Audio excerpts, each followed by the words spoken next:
Teachers and scholars, Assalamu alaikum wa rahmatullahi wa barakatuh. I deem it as an honor to stand before the intellectual class of the society. Feeling a little bit nervous, I, Muzamil Reshi from HSS Zainapora, am here to present my views on new education policy 2020. John Milton says, I call therefore a complete and generous education that which fits a man to perform justly, skillfully and magnanimously all the offices, both private and public, of peace and war. First of all, let me start from an excerpt from New Education Policy 2020 document, which reads as, with the quickly changing employment landscape and global ecosystem, it is becoming increasingly critical that children not only learn, but more importantly, learn how to learn. Education thus must move towards less content and more towards learning about how to think critically and solve problems, how to be creative and multidisciplinary, and how to innovate, adapt and absorb the new material in novel and changing fields.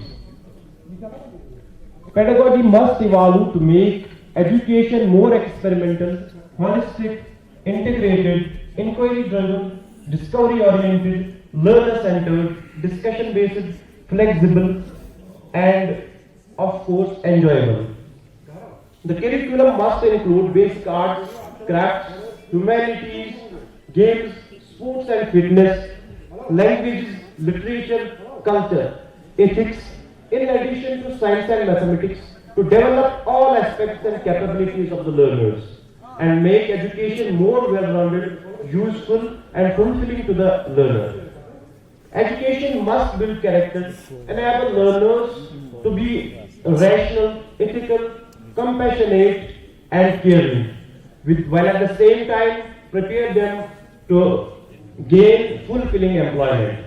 Now, being a student, my mature analysis of the policy, the new education policy has replaced the 10+2 traditional 10+2 structure with 5+3+3+4, wherein the best part is the foundational stage of 5 years, which comprises of age group of 3 to 8 years, which requires a robust mechanism to function like training in ECCE.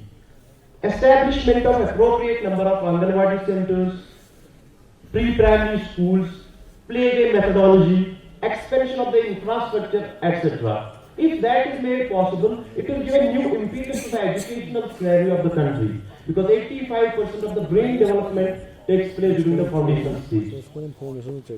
As far as 21st century knowledge skills are concerned, the policy aspires to incorporate all these skills in our educational system. Moreover, it has a very flexible and vibrant assessment system and envisages to exploit the technology to the fullest possible level, both in learning and assessment. Sometimes I consider it as a utopian policy, as it offers flexibility in learning, choice in subject selection, focus on local languages, inclusive education, adult education, professional education, vocational education, quality research, emphasis on local and life-related content, importance to our rich cultural ethos, reduction of content, focus on activity, multiple entry and exit system, stress-free environment, creative and harmonious atmosphere of development.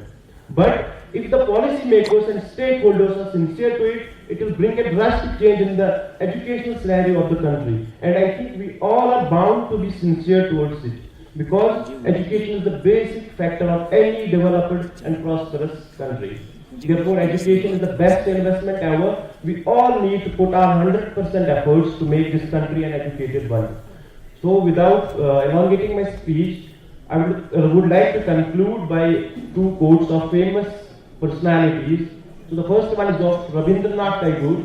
He said that the highest education is that which does not merely give us information, but makes our life in harmony with all the existence. And the second one is of Robert M. Hutchins. He says, education is not to reform students or amuse them or to make them expert technicians. It is to unsettle their minds, widen their horizons, inflame their intellects, teach them to think straight if possible. Thank you.